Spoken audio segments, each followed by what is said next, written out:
Hello and welcome to this platform of infinity vision. So आज के इस video में हम लोग 1 फरवरी का जो शिफ्ट 1 का पेपर हुआ था जेई मेंस में उसका सॉल्यूशन डिस्कस करने वाले हैं। सो वीडियो का स्ट्रक्चर बिल्कुल वैसा ही होगा जैसे पहले हुआ करता था। मीन्स इस सीरीज़ में जो भी स्ट्रक्चर रहा है बिल्कुल उसी स्ट्रक्चर पे आज का भी वीडियो रहेगा। सबसे पहले कुछ हम एनालिसिस देखेंगे पेपर का, और पेपर के एनालिसिस देखने के बाद फिर हम क्वेश्चंस के सॉल्यूशन देखना स्टार्ट करेंगे। ठीक है। सो सबसे पहला स्लाइड देखते हैं डिस्ट्रीब्यूशन का। अगर हम टोटल पेपर का डिस्ट्रीब्यूशन देखें तो 12th से 53% ऑफ द क्वेश्चन जो है वो कवर किए गए थे, और 11th से 47% ऑफ द क्वेश्चन जो थे वो कवर किए गए थे। ठीक है। तो ये फिर से ये जो डिस्ट्रीब्यूशन है ये 30 क्वेश्चंस के बेसिस पे किया गया है। ठीक है। सो 30 out of means 53% out of 30 question जो है वो 12th से है, और बाकी जो है वो 11th से है। तो आपके पास फिर से जो 10 इंटीजर्स जो आपके पास होते हैं उसमें से कोई भी 5 इंटीजर आपको पिक करना होता है। उसमें से आप 12th के भी क्वेश्चंस पिक कर सकते हैं और 11th के भी क्वेश्चन पिक कर सकते हैं एज पर योर कंफर्ट। जो भी आपका टॉपिक सही है उस टॉपिक के हिसाब से आप क्वेश्चंस को पिक कर सकते हैं। ठीक है। Coming to the next slide, अगर हम 11th का डिस्ट्रीब्यूशन अगर देखें तो 11th से इन सारे चैप्टर से क्वेश्चन पूछा गया था। वेव से, ऑसिलेशन से, केटीजी से, then thermodynamics, mechanical properties of fluid, mechanical properties of solid, then gravitation से 2 क्वेश्चन पूछे गए थे। System of particles and rotational motion, work energy power, laws of motion, motion in a plane, motion in a straight line and units and dimension. तो देखा जाए तो पूरा जो चैप्टर है 11th का उन सभी से ही क्वेश्चन यहाँ पे फ्रेम किया गया था। कोई भी ऐसा चैप्टर नहीं है जिसमें से क्वेश्चन नहीं आया था। एक चैप्टर बस आई थिंक रह गया है यहाँ पे जिसमें क्वेश्चन नहीं पूछा गया था, वो है थर्मल प्रॉपर्टीज ऑफ मैटर। ठीक है। उसके अलावा सारे ही चैप्टर से क्वेश्चंस यहाँ पे फ्रेम किए गए हैं। सो डिस्ट्रीब्यूशन काफ़ी यूनिफॉर्म है, सारे के सारे चैप्टर्स यहाँ पे कवर किए गए 11th के। उसी तरीके से अगर हम 12th का डिस्ट्रीब्यूशन देखें तो 12th में हम देख सकते हैं कि कम्युनिकेशन सिस्टम से क्वेश्चन आया था, सेमीकंडक्टर से आया था, nuclear atom, dual nature, wave optics, ray optics, electromagnetic waves, then alternating current, moving charge, current electricity, electrostatic potential and capacitance and electric charge and field, इन सभी से ही क्वेश्चंस फ्रेम किए गए थे। ठीक है। सो यहाँ पे अगर हम देखें वो चैप्टर जिसको इंक्लूड नहीं किया गया था वो है आपका इलेक्ट्रोमैग्नेटिक इंडक्शन। सो उससे सवाल नहीं पूछा गया था, बाकी सारे चैप्टर से ही क्वेश्चंस यहाँ पे फ्रेम किए गए थे। तो इसका भी डिस्ट्रीब्यूशन जो देखा जाए 12th का, तो ये भी डिस्ट्रीब्यूशन काफ़ी यूनिफॉर्म है। सो ऑलमोस्ट सारे ही चैप्टर से क्वेश्चन फ्रेम किए गए थे 11th और 12th के। ठीक है। सो अब सॉल्यूशन देखना स्टार्ट करते हैं। देखते हैं सबसे पहला क्वेश्चन क्या पूछा गया था और उसका सॉल्यूशन क्या है। सो सॉल्यूशन में हम ये भी देखेंगे कि लेवल ऑफ डिफिकल्टी जो थी वो क्या थी, प्रॉब्लम्स की किस टाइप का क्वेश्चन जो है वो फ्रेम किया गया था, वो हम देखना स्टार्ट करते हैं। सो सबसे पहला क्वेश्चन देखो, तो सबसे पहले क्वेश्चन में मैच द कॉलम पूछा गया था। लिस्ट 1 को लिस्ट 2 के साथ मैच करना था। ठीक है।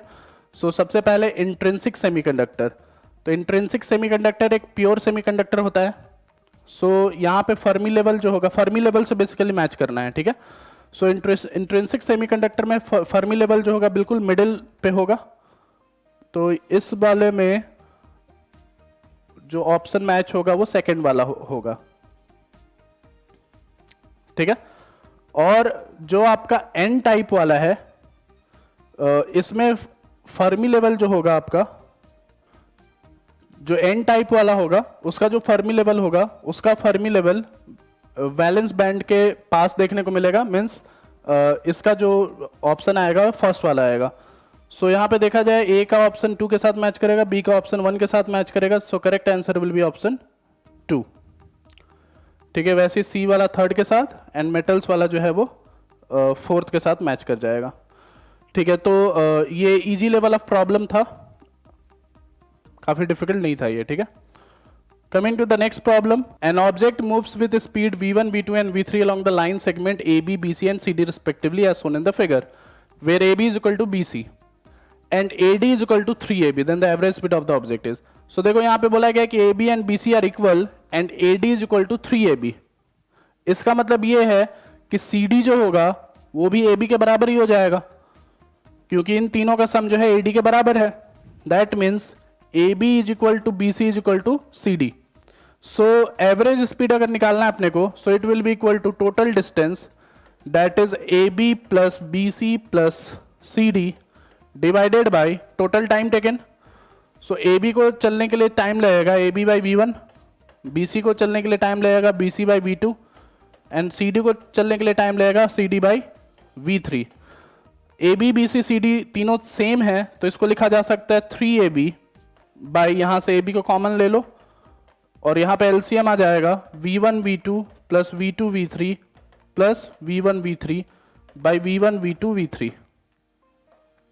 सो AB से AB कट गया, so this will be equal to 3 V1 V2 V3 divided by ये bracket. So correct answer will be option third. ठीक है, तो ये भी इजी लेवल ऑफ प्रॉब्लम था, इस तरीके से सॉल्व कर सकते हो इसको। ठीक है, coming to the next problem, ये एक स्टेटमेंट बेस्ड प्रॉब्लम था। सो स्टेटमेंट देखते हैं, acceleration due to gravity is different at different places on the surface of the earth. तो ये स्टेटमेंट जो है ये करेक्ट है। ये स्टेटमेंट करेक्ट होने का मेन रीजन ये है कि अर्थ जो है वो रोटेट होता रहता है, तो रोटेट होने की वजह से जी की जो वैल्यू है वो ओमेगा के ऊपर डिपेंड करता है, इस वजह से हर पॉइंट पे अलग अलग हो सकता है एक्सेलरेशन ड्यू टू ग्रेविटी। ठीक है, now acceleration due to gravity increases as we go down below the earth surface. तो ये स्टेटमेंट तो गलत है, आप सरफेस ऊपर जाओ या सरफेस से नीचे जाओ, दोनों केस में एक्सेलरेशन ड्यू टू ग्रेविटी जो है वो डिक्रीज होती है, इस वजह से ये स्टेटमेंट गलत हो जाएगा। So statement 1 is true and statement 2 is false, therefore statement ये correct option will be option third. ठीक है, अगेन इजी लेवल प्रॉब्लम। ठीक है, नेक्स्ट प्रॉब्लम पे चलते हैं। इसमें भी मैच द कॉलम करना है अपने को, लिस्ट 1 को लिस्ट 2 के साथ मैच करना है। सो अगर हम AC जनरेटर को मैच करें तो AC जनरेटर में हमें इलेक्ट्रोमैग्नेटिक इंडक्शन देखने को मिलता है, सो it will match with option 2। Transformer का वर्किंग प्रिंसिपल होता है mutual induction, so B will match with 4। So A का ऑप्शन 2 और B का option 4, that means this will be the correct answer, option third. बाकी C और D को भी आप मैच कर सकते हो, रेजोनेंस जो होगा वो LC सर्किट में देखने को मिलेगा और शार्पनेस ऑफ रेजोनेंस जो है वो क्वालिटी फैक्टर से देखने को मिलेगा। So again theoretical question, easy level of problem. ठीक है, अगला क्वेश्चन जो है फिर से मैच द कॉलम ही पूछा गया है, अपने को लिस्ट 1 को लिस्ट 2 के साथ मैच करना है। सो सबसे पहले अगर हम माइक्रोवेव्स की बात करें तो सबसे पहले गामा की अगर हम बात करें तो गामा वेव जो है ये रेडियो एक्टिविटी में देखने को मिलता है, सो it will match with option 1। सो देखो बी वाला जो ऑप्शन है 1 के साथ मैच हो रहा है, ये सिर्फ और सिर्फ ऑप्शन 2 में ही देखने को मिल रहा है अपने को, सो this will be the correct answer. ठीक है, मतलब एक भी आप यहाँ पे अगर याद रखते तो उस तरीके से काम चल जाता, बट एनीवे अगर आपको बाकी सारा इन्फॉर्मेशन भी ध्यान है तो इसको मैच कर सकते हो, जैसे microwave will match with klystron valve and radio wave will match with this rapid acceleration and deceleration of electron, and last X-rays will match with inner cell electrons. ठीक है, again easy level of problem. ठीक है, next question पे आते हैं। सो ये question जो था ग्रेविटेशन से पूछा गया था। क्वेश्चन देखते हैं, if earth has a mass 9 times and radius 2 times of that of a planet P, then VE by 3 root x meter per second will be the minimum velocity required by a rocket to pull out of gravitational force of P। तो basically जो planet P है उसमें escape velocity जो है वो VE by 3 into root x दे रखा है, so we have to find the value of x where V is the escape velocity of Earth। so अगर हम escape velocity of Earth की बात करें सबसे पहले, so it can be found out by half mv square minus gmm by r is equal to 0। so V will be equal to under root 2 gm by r। So r को multiply divide यहां पे हम करें तो this will B 2 gr के बराबर। This is the escape velocity of earth VE। अगर हम प्लैनेट की बात करें, वो प्लैनेट जिसका मास अर्थ के मास से 9 टाइम्स कम है और उसका रेडियस जो है रेडियस ऑफ अर्थ से हाफ टाइम्स है। So for planet P escape can be given as half mv dash square minus g m by 9 into m by r by 2 is equal to 0। so v dash will be equal to under root of 2 times gm by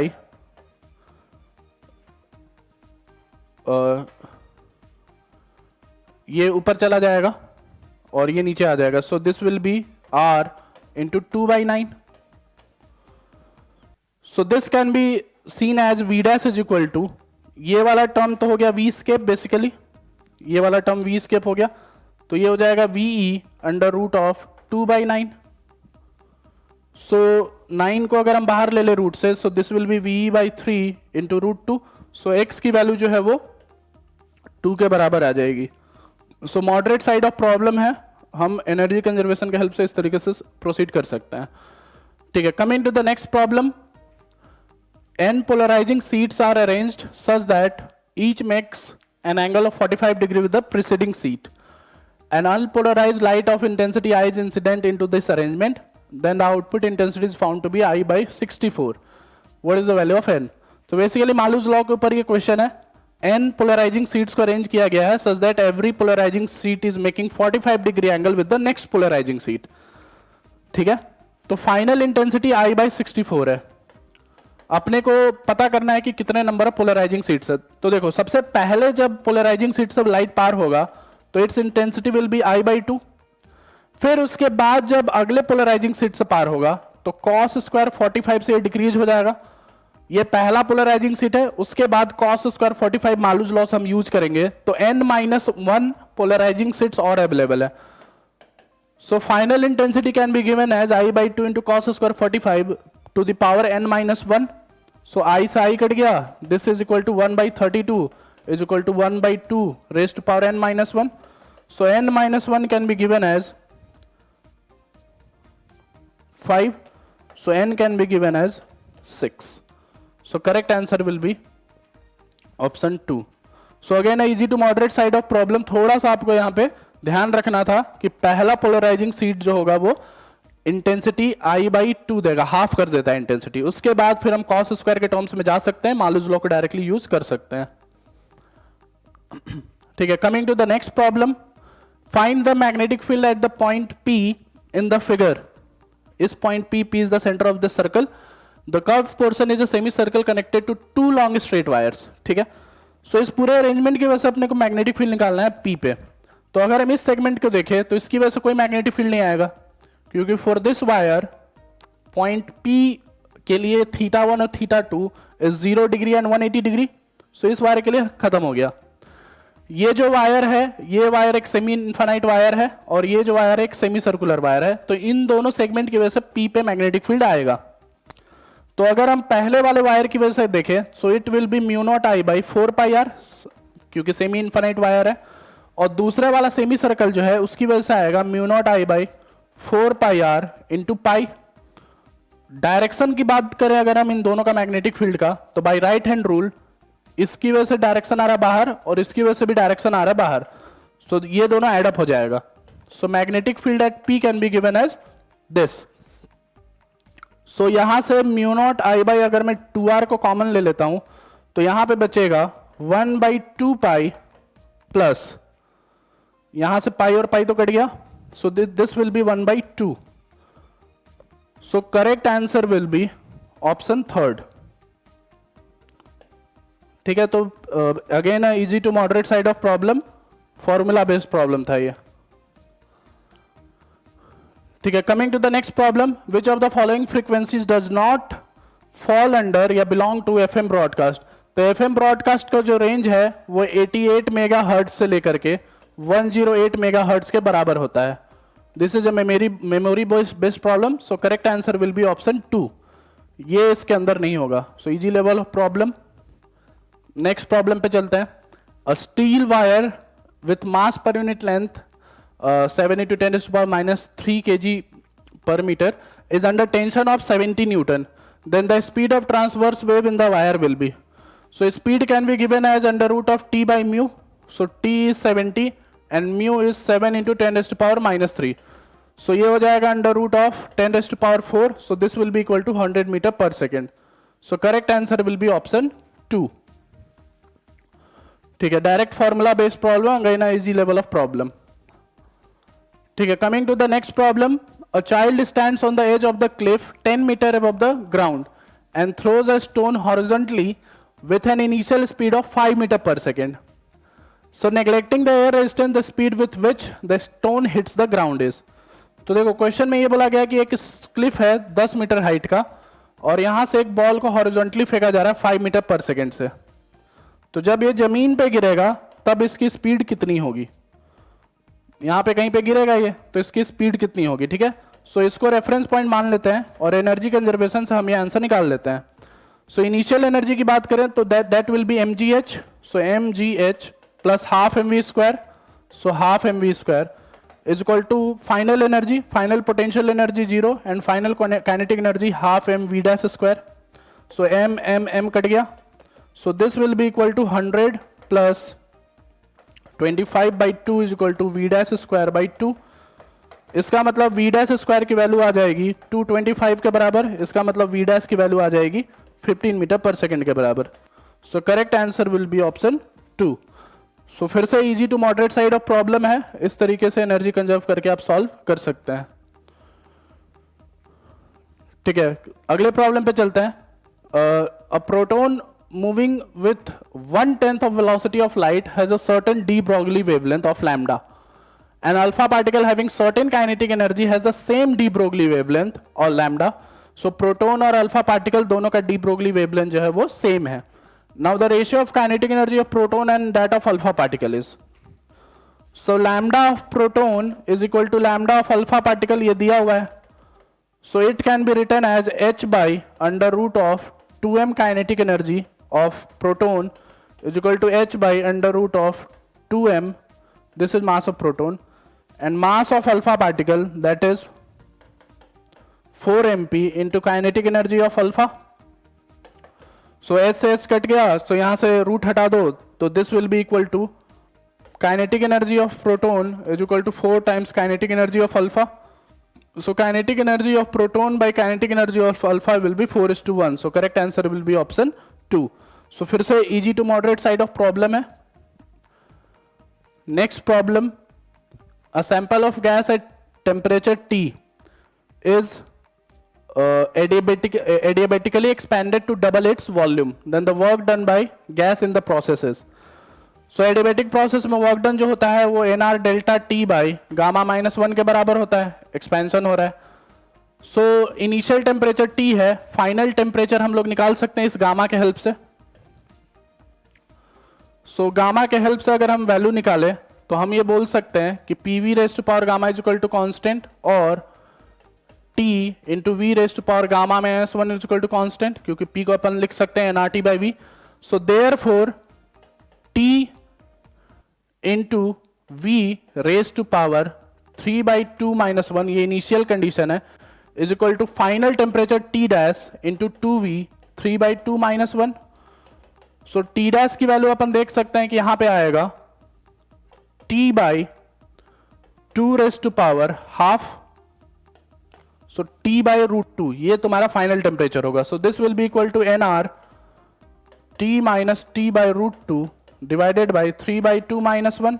So this will be equal to 2 nR T √2 - 1 by √2, या फिर √2 nR T √2 - 1, या फिर nR T 2 - √2. So correct answer will be option 1. यहां पे n की value JEE ने दिया नहीं था, तो देखा जाए तो n की वैल्यू इन चारों ऑप्शन में से कहीं पे भी नहीं है. सो इस वजह से बेस्ट ऑप्शन जो होगा वो ऑप्शन फर्स्ट होगा, इस वजह से इसको हम टिक करेंगे. बाकी सॉल्व करने का तरीका आपके सामने है. Again easy to moderate side of problem. ठीक है, coming to the next problem. The equivalent resistance between A and B of the network shown is, A और बी के बीच में अपने को इक्विवेलेंट निकालना है. सो this can be found out by rearranging this stuff. तो इसको रीअरेंज करने के लिए मैं इस पॉइंट को बोल देता हूं C और इस पॉइंट को बोल देता हूं मैं D. सो अपने पास 4 पॉइंट्स आ गए यहां पे, A, B, C को मैं यहां पे ले रहा हूं और D को मैं यहां पे ले रहा हूं. सो देखा जाए तो A से C के बीच में 2R है, तो A के C के बीच में 2R लगा दो.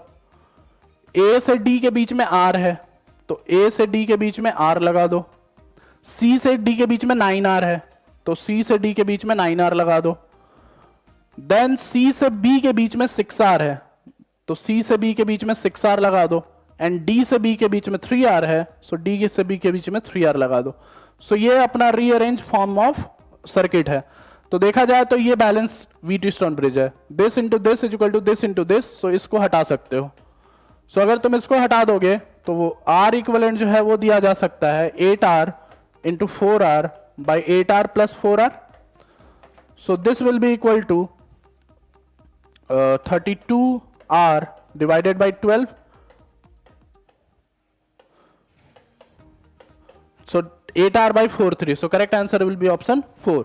So फिर से moderate side of problem rearrange करके आप इसको solve कर सकते थे। ठीक है, next problem. Let sigma be the uniform charge density of two infinite thin plane sheets shown in the figure. Then the electric field in the three different region E1, E2 and E3 is. तो दोनों का surface density same है plus sigma. तो अगर हम पहला वाला अगर मान लो हम रीजन कंसिडर करते हैं तो इसकी वजह से फील्ड आएगा इधर और इसकी वजह से भी फील्ड आएगा इधर, और दोनों की वैल्यू होगी sigma by 2 epsilon naught. So इन दोनों को ऐड अप करेंगे तो this will be sigma by epsilon in negative x direction. So sigma by epsilon in minus n cap. So एक ही ऑप्शन में दे रखा है, so correct answer will be option 4। बीच वाले रीजन में 0 हो जाएगा क्योंकि ये दोनों कैंसिल आउट हो जाएगा, और थर्ड वाले रीजन में ये राइट साइड में आ जाएगा, सो ये प्लस एन कैप में आ जाएगा। So this will be the direct answer. Again easy to moderate side of problem. ठीक है, next problem. Mercury drop of radius, surface tension का क्वेश्चन है ये। Mercury drop of radius 10⁻³ metre is broken into 125 equal size droplets. Surface tension of mercury is this, then the gain of surface energy is. ठीक है, तो एक drop जो है 125 small drops में ब्रेक हो रहा है, तो इस ड्रॉप का अपन रेडियस इसके टर्म्स में ला सकते हैं by volume conservation. So by volume conservation हम देखें तो 125 ड्रॉप्स का जो वॉल्यूम होगा वो इस बड़े ड्रॉप का वॉल्यूम है। So we can see that R is equal to R by 5। R की वैल्यू दे रखी है, that is 10⁻³ so gain in surface energy जो होगा वो हो जाएगा final energy minus initial energy, that is 125 into 0.45 into 4 pi R square, that is 4 pi R by 5 square, minus initial energy that is 0.45 into 4 pi into R square. So pi की value यहां पर रख देते हैं, that is 22/7, और R की value रख दो यहां पे 10⁻³ सो सॉल्व करने के बाद your answer will B 2.26 into 10⁻⁻5 joule. So correct answer will be option 1। ठीक है, तो इस टाइप के प्रॉब्लम बहुत बार जेईई ने पूछा है। ठीक है, कोई नया टाइप का प्रॉब्लम है नहीं है। ठीक है, तो मैं इसको इजी साइड में ही रखूंगा यहां पे। ठीक है, coming to the next problem. The mass of proton, neutron and helium nucleus are respectively given, then the binding energy of helium nucleus is. The binding energy is mass defect into c square. So mass defect can be given as mass of nucleus minus 2 into mass of proton plus 2 into mass of neutron into c square. Helium में 2 proton और 2 neutron होते हैं, ये nucleus है। So mass of nucleus is given, that is 4.0015, and mass of proton is also given, that is 2.0073. Mass of neutron is also given, that is 2 into 1.0087, and c square can be written as 931.5 mega electron volt में। सो इसको solve करो। सो solve करने के बाद जो तुम्हारा यहां पे रिजल्ट आएगा that will be 28.4 mega electron volt के बराबर। So correct answer will be option 2। ठीक है, easy to moderate side of problem again. Coming to the next problem. So given equation represents the equation of state of some gases. So this is basically real gas का एक equation है, where P is the pressure, V is the volume, T is the temperature, and A, B, R are constant. Then the physical quantity which has dimension formula is that of B square by A. So B square by A का dimension अपने को निकालना है। देखो B जो है वो volume के साथ सब्सट्रैक्टेड है, तो B का डायमेंशन और ये वॉल्यूम का dimension should be same as per the rule of dimension. So B square can be written as volume square by A. अब A by V square जो होगा वो प्रेशर के डायमेंशन के बराबर होगा। A by V square अगर pressure के डायमेंशन के बराबर है तो A का जो डायमेंशन होगा वो प्रेशर इंटू वॉल्यूम स्क्वायर के बराबर हो जाएगा। So this will be pressure into volume square सो ये और ये कट गया, 1 by pressure is compressibility, so correct answer will be option third. ठीक है, तो again easy to moderate side of problem. ठीक है, अगले प्रॉब्लम पे आते हैं। The average kinetic energy of a molecule of the gas is proportional to absolute temperature, proportional to volume, pressure and nature of gas. तो option 1 is correct. ये pressure, volume और बाकी चीजों पे डिपेंड नहीं करता, ये सिर्फ टेम्परेचर पे डिपेंड करता है, क्योंकि average kinetic energy of any molecule is given by 3/2 kT। So option 1 theoretical question, easy level of problem. ठीक है, अगले प्रॉब्लम पे देखते हैं। A block of mass 5 kg is placed at rest on a table of rough surface. Now, if a force of 30 Newton is applied in the direction parallel to the surface of the table, the block slides through a distance of 50 meter in an interval of time 10 seconds. Then the kinetic friction is. तो question में बोला जा रहा है कि यहां पे एक ब्लॉक है और इस ब्लॉक पर एक फोर्स लगाया जा रहा है। फोर्स की वैल्यू जो है वो 30 न्यूटन है। ठीक है, और ये 50 मीटर चल रहा है 10 सेकेंड की टाइम में। तो what is the coefficient of friction, ये अपने को निकालना है। तो यहां पे अगर हम इसका एफबीडी देखें तो फ्रिक्शन पीछे लगेगा। So we can say that इसकी वैल्यू जो हो जाएगी वो म्यू एम जी के बराबर हो जाएगी। So now we can use the equation s is equal to ut plus half at square. So we can say that 50 is equal to 0, initial velocity is 0, plus half at square, where a will be equal to 30 minus mu mg by m into t square, that is 10 square. m की value दे रखी है 5 है, mu की value अपने को calculate करनी है। ठीक है, सो यहां पे वैल्यूज पुट कर दो, your mu will be equal to half. So correct answer will be option third. ठीक है, मॉडरेट साइड का प्रॉब्लम है ये फिर से। ठीक है, सो यहां पे आपका ऑब्जेक्टिव टाइप जो है ये पूरा पूरा कंप्लीट होता है और हम अब इंटीजर वाले पोर्शन में जा सकते हैं। सो जैसा वीडियो के स्टार्टिंग में भी आपको बताया गया था कि यहां पे आप 5 क्वेश्चंस को पिक कर सकते हैं अपने कंफर्ट के हिसाब से। सो या तो आप 12th का क्वेश्चन पिक करें, या तो 11th का क्वेश्चन पिक करें, या तो दोनों टाइप के क्वेश्चंस पिक करें। जो भी आपका टॉपिक बेसिकली प्रिपेयर्ड है, जो आपका स्ट्रेंथ वाला साइड में बिलोंग करता है, आप उस क्वेश्चन को पिक कर सकते हैं। ठीक है, सो स्टार्ट करते हैं। पहला क्वेश्चन देखते हैं। A charge particle of 2 microcoulomb accelerated by a potential difference of 100 volt enters a region of uniform magnetic field of magnitude 4 millitesla at right angle to the direction of the field. Now the charge particle completes semicircle of radius 3 centimeter inside magnetic field. Then the mass of the charge particle is. ठीक है, तो देखो question में ये बोला जा रहा है कि यहां पे एक चार्ज पार्टिकल को एंटर कराया जा रहा है perpendicular to the magnetic field, और ये सेमी सर्कल कंप्लीट करके यहां से कहीं से निकल रहा होगा। ठीक है, so we have to find the value of the mass of the charge. तो as you know that radius can be given as mv by qb and momentum, this is momentum basically, m into v, so this can be given as 2m into kinetic energy by qb. so r की value अपने को दी हुई है, this is equal to 3 centimetre, q की value दे रखी है 2 microcoulomb, b की वैल्यू दे रखी है 4 मिलीटेस्ला, m निकालना है, and kinetic energy can be found out by q into potential difference है।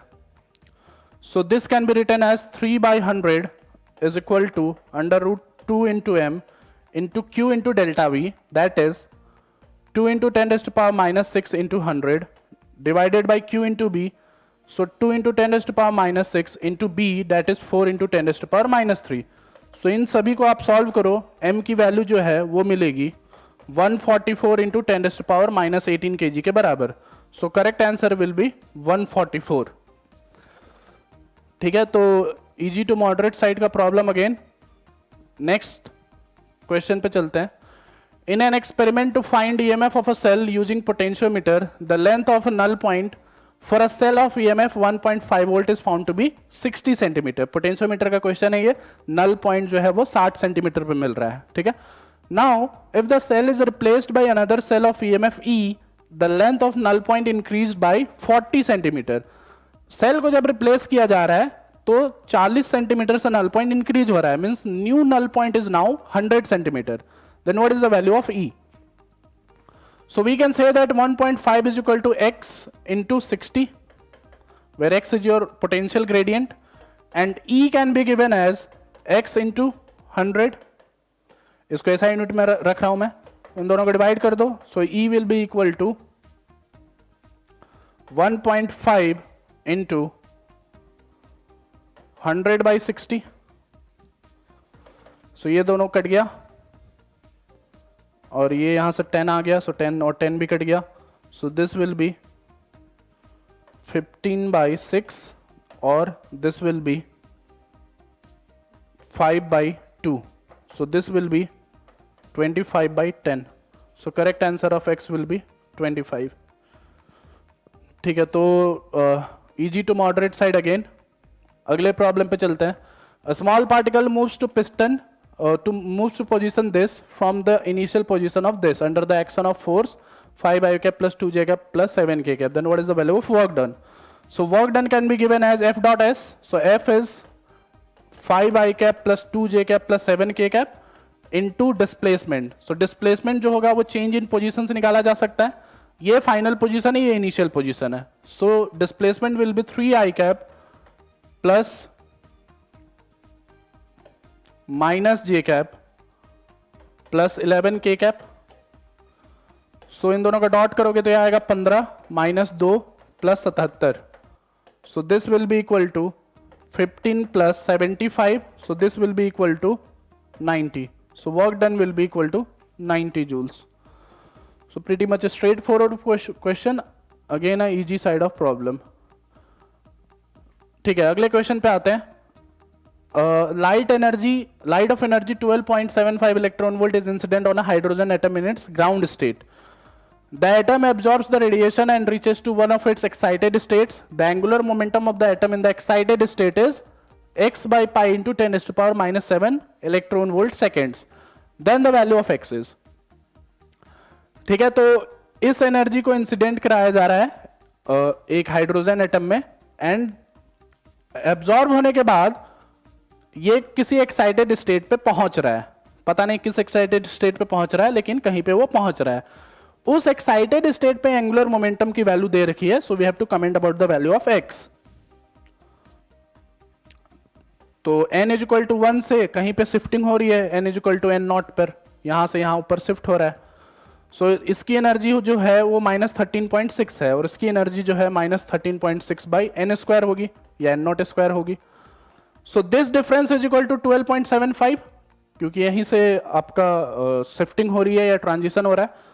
So therefore we can say that 12.75 is equal to 13.6 into 1 by 1 square minus 1 by n naught square. So यहां से solve करोगे तो n naught की value आ जाएगी 4 के बराबर. Therefore angular momentum is 4h by 2 pi. nh by 2 pi angular momentum होता है किसी भी ऑर्बिट में. So this will be 4h by 2 pi. So now h की वैल्यू डाल दो यहाँ पे. So 4 into 4.14 into 10 raised to power minus 15 by 2 pi. So ये और ये कटा 2 आया. So this will be 818 into 10 raised to power minus 17. So correct answer will be 818. So moderate side of problem जो है इसको रखा जा सकता है उसमें. ठीक है, अगले प्रॉब्लम पे चलते हैं. A certain pressure P is applied to 1 litre of water and 2 litre of a liquid separately. 2 liquids दिए गए हैं, एक है वाटर और दूसरा कोई पर्टिकुलर कोई दूसरा लिक्विड है. ठीक है, water gets compressed to 0.01% where the liquid gets compressed to 0.03%. Then the ratio of bulk modulus of water to the liquid is 3 by x. Then the value of x is. So bulk modulus of water by bulk modulus of liquid, ये अपने को निकालना है. So this will be dp by dv by v by dp by dv by v. ये water का है और ये लिक्विड का है. So dp is same, ये कट गया दोनों का. इसका जो परसेंटेज है 0.1 है. So this ratio will be equal to 0.03 by 0.01. So ratio comes out to be 3. ठीक है, सो रेशियो 3 आ गया तो x की वैल्यू 1 आ जाएगी. सो x की वैल्यू विल बी 1. ठीक है, तो again easy to moderate side of problem. Next problem, two equal positive point charges are separated by a distance of 2a. The distance of a point from the center of the line joining two charges on the equatorial line perpendicular bisector at which force experienced by the test charge becomes maximum is a by root x. Find the value of x. So देखो question में ये बोला गया है कि यहाँ पे दो चार्जेज है Q एंड Q, इनके बीच का जो गैप है ये 2a है और इसके परपेंडिकुलर एक्सिस पर यहां पे एक चार्ज लिया जा रहा है टेस्ट चार्ज Q नॉट। तो पूछा जा रहा है कि कितने डिस्टेंस पे इस पे मैक्सिमम फोर्स लगेगा।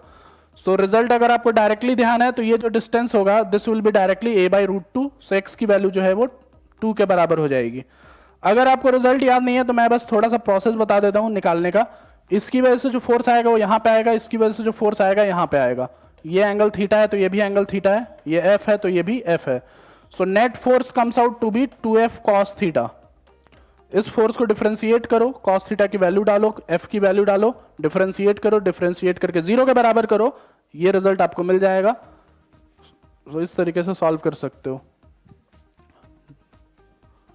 ठीक है, नेक्स्ट प्रॉब्लम।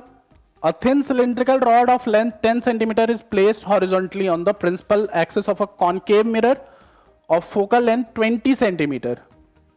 ठीक है, सो देखो क्वेश्चन में क्या बोला जा रहा है कि यहां पे एक कॉन्केव मिरर है जिसका फोकल लेंथ जो है ये 20 सेंटीमीटर के बराबर है। इसके एक्सिस पे एक रॉड को रखा जा रहा है जिसका लेंथ है 10 centimetre. The rod is placed in such a way that mid point of the rod is at 40 centimetre from the पोल।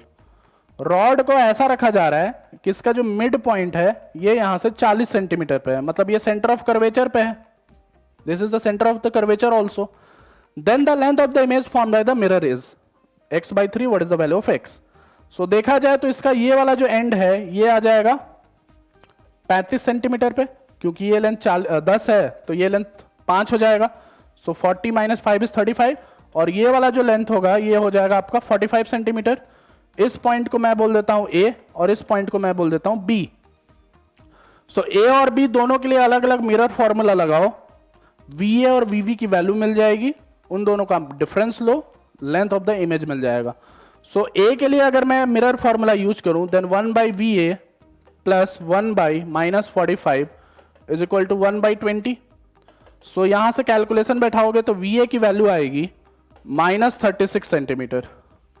उसी तरीके से 1 by VB plus minus 1 by 35 is equal to 1 by 20 बैठाओगे तो VB की value आएगी यहां से minus 700 by 15। जो इन दोनों का डिफरेंस होगा वही लेंथ ऑफ इमेज होगा, तो length of image will come out to be 32 by 3 centimetre. So correct answer will be 32। ठीक है, तो again moderate side of problem इस तरीके से सॉल्व कर सकते हो आप। ठीक है, नेक्स्ट प्रॉब्लम पे आते हैं। A solid cylinder is release from rest from the top of an incline plane of inclination 30 degree and length 60 centimeter. If the cylinder rolls without slipping, its speed upon reaching the bottom of the inclined plane is this much meter per second. ठीक है, सो देखो यहाँ पे question में ये बोला जा रहा है कि यहाँ पे एक सिलेंडर है, सॉलिड सिलेंडर है और इसको टॉप पॉइंट से रिलीज किया जा रहा है। तो जब ये बॉटम मोस्ट पॉइंट पे पहुंचेगा प्योर रोलिंग करते हुए तो यहाँ पे इसकी एनर्जी कितनी होगी ये पूछा जा रहा है। ठीक है, so by energy conservation we can say that, इसको मैं रेफरेंस पॉइंट मान लेता हूं। So this height will be 60 sin 30 that is 30 centimetre. So by energy conservation we can say that initial kinetic energy that is 0 plus potential energy that is mgh is equal to final potential energy that is 0 plus final kinetic energy that is half mv square plus half I omega square that is m r square into omega square that is half mv square।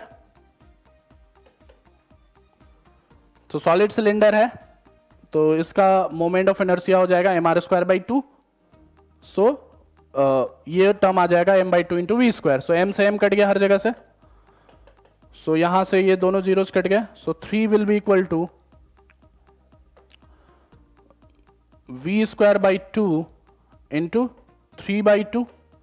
So v की value आ जाएगी 2 metre per second के बराबर। So this will be your correct answer. ठीक है, moderate side of problem again. ठीक है, अगले प्रॉब्लम पे चलते हैं। The amplitude of particle executing SHM is 3 centimeter. Then the displacement at which its kinetic energy will be 25% more than the potential energy is. तो kinetic energy का expression होता है half k a square minus x square. It is 25% more than the potential energy. So it will be 125 by 100 of half k x square. So half k और half k cut गया.